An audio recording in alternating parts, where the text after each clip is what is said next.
ଆଜ୍ଞା ନମସ୍କାର। ଆଜି ହେଉଛି ପ୍ରଥମ ରଜ। ରଜ ମହୋତ୍ସବ ରଜ ସଂକ୍ରାନ୍ତିର ଆପଣମାନଙ୍କୁ ଶୁଭେଚ୍ଛା ଓ ଅଭିନନ୍ଦନ। 14 ଜୁନ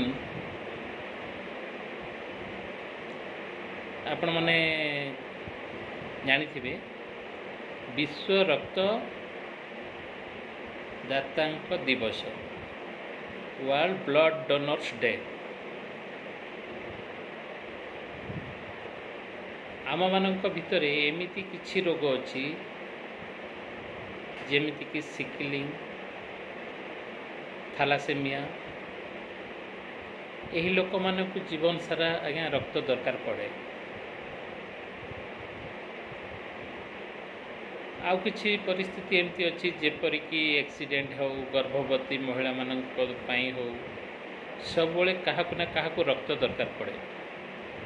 ରକ୍ତ ତ ଆଉ ବଜାରରେ କିଣିଲେ ମିଳିବନି କିମ୍ବା କୌଣସି ଯନ୍ତ୍ରରେ ତିଆରି କଲେ ବି ହେବନି।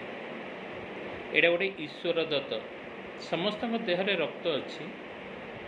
ଏହି ରକ୍ତ ଜଣେ ଜଣକୁ ଦେଲେ ହିଁ ଜଣେ ପାଇପାରିବେ। ଏଣୁ ରକ୍ତ ଦାନ କରି ଆମେ କାହାର ଜୀବନ ବଞ୍ଚାଇ ପାରିବା। ତେଣୁକରି ରକ୍ତଦାତାଙ୍କୁ ଜୀବନଦାତା ମଧ୍ୟ କୁହାଯାଉଛି। ଆଜି ରକ୍ତ ଅଭାବରୁ ବହୁତ ଲୋକମାନେ, ବହୁତ ଛୁଆମାନେ, ପିଲାମାନେ, ବହୁତ ଜଣଙ୍କର ଜୀବନ ବି ଚାଲିଯାଉଛି। କାହାର ରକ୍ତ ବୁନ୍ଦିଏରେ କାହା ଜୀବନ ବି ବଞ୍ଚିଯାଉଛି।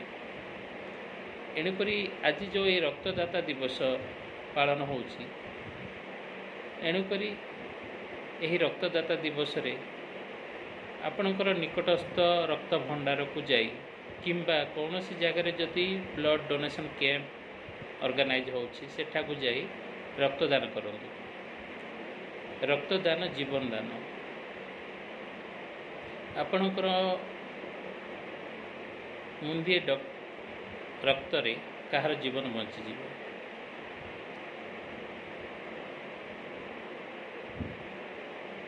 ଏ ରକ୍ତ ପ୍ରତ୍ୟେକ ଶରୀର ଭିତରେ ତିଆରି ହେଉଛି। ଏଇ ଯେଉଁ ରକ୍ତ, ଆ ଭିତରେ ଗୋଟେ RBC କଣିକା ଅଛି, ରେଡ୍ ବ୍ଲଡ଼ ସେଲ୍। ଏହାର ଜୀବନ କାଳ ହେଉଛି 120 ଦିନ। ଜଣେ ଯଦି 3 ମାସ ଭିତରେ ରକ୍ତ ଦେଇନଥିବେ ତାହେଲେ ସେ ରକ୍ତ ଦେଇପାରିବେ। କିମ୍ବା ଶାରୀରିକ ଅସୁସ୍ଥ ନଥିବେ,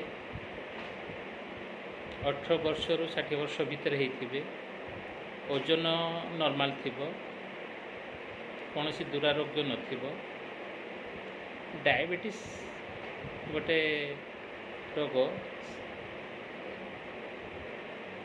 ହେଇନଥିବ, ତ ସେଇ ସମ୍ପୂର୍ଣ୍ଣ ଶରୀର, ସୁସ୍ଥ ଶରୀର ରକ୍ତ ହିଁ ଆମେ ଜଣକୁ ଦାନ କଲେ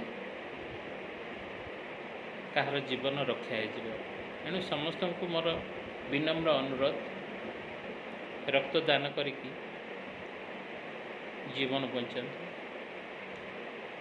3.5 କୋଟି ଲୋକ ଅଛନ୍ତି ଆମେ, କିନ୍ତୁ 350 ml ବ୍ଲଡ଼ ଅଭାବରେ କେତେ ଯେ ଜୀବନ ଅକାଳରେ ଝଡ଼ି ପଡ଼ୁଛନ୍ତି।